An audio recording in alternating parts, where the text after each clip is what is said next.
Okay, so we are back again with the Reo Royale Deluxe, and kind of given up for now on trying to repair the starter until I've ordered some actual starter cable, nylon modern style cable. Going to try and see if that'll work, because the steel cable that I had in it pulled out. It's a little too thin, and it was a little too long. It ended up popping the spring out again. But for the time being, I have a 3/4 inch spark plug socket on the end of my heavy-duty Milwaukee drill, using that to start it. But unfortunately, doesn't seem to want to run right now. It will only run with the choke almost completely closed. So I think it's time to flush out the fuel tank, which I didn't do in the first place, which I should have done, but we're going to do that now. For starters, we're going to have to remove the fuel tank, and but another thing before I get to that, also noticed that the end bearing housing is kind of loose, so we're going to try and see if we can fix that as well. But for starters, I've removed the 2 screws that hold the cover on here, which reveals the pulley, the drive pulley. And I actually thought of an idea, because this thing kind of races across the lawn at any decent engine speed. I've thought about possibly replacing this pulley, which is actually a bit loose on the shaft here, with a slightly smaller pulley that looks like a 3-inch pulley. Maybe put a 2-inch on it, but that'll be a later project. For now, we're just going to try and see if I can get it running. There's 2 screws under here and 1 on the top that hold the fuel tank on, so I'm going to see if I can remove those, and we'll be back. Alright, so the carburetor is off. Well, not quite. The fuel tank and carburetor are connected together directly. There's no actual fuel line, just the valve in the center here, which is threaded into both. But we're going to have to remove the flange here because it's hitting the mount, and then be able to spin the carburetor off. So we're going to do that and be back in a minute. Alright, so the carburetor is off, right there. And here is the valve, and there's a couple little O-rings on either side of it, which hopefully I have some that will fit to replace them, because these are cracked. At some point in time, it had like silicone sealant or something put on it, and how well that would have worked, I don't know. But this is the fuel that we poured out of it. Kind of cruddy, huh? And this thing doesn't even have a filter on it.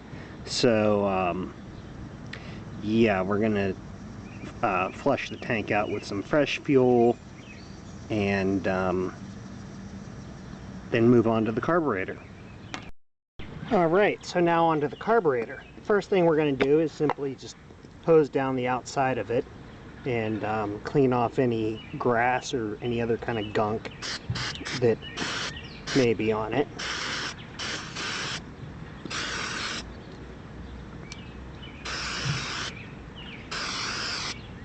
And that was pretty easy.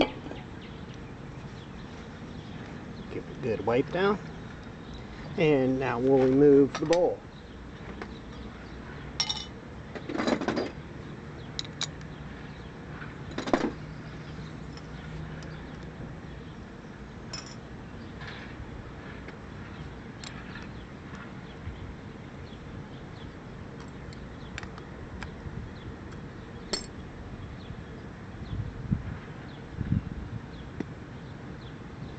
It's got a little bit of crud in it.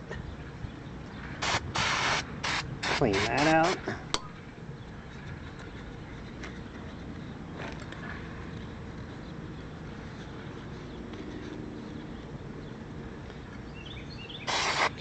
And the bowl is clean, no corrosion or anything in it, so that's good.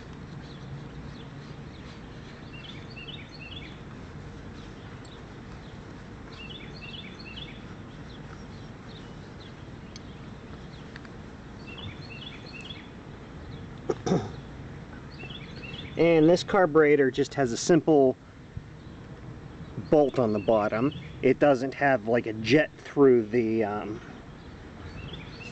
screw like the Tecumseh carburetors do, or Lawson, so that's good. And now we'll see that we'll pull this out, pull the float off. And I don't have my needle nose pliers out here.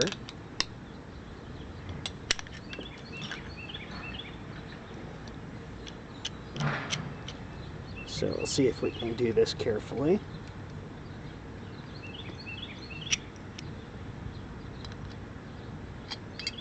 Alright, and the float is off. Give that a quick cleaning.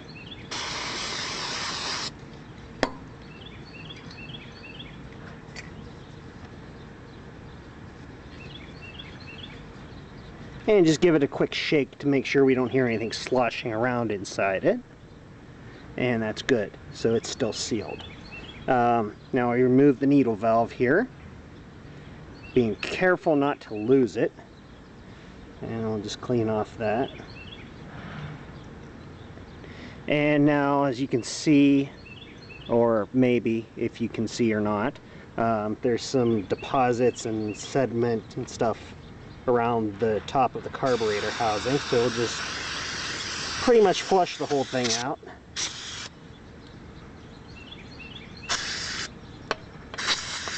And the inlet as well. And now we'll need a smaller screwdriver than the one that I have now to remove the jet and to clean that out. So we'll stop the camera and I will be right back.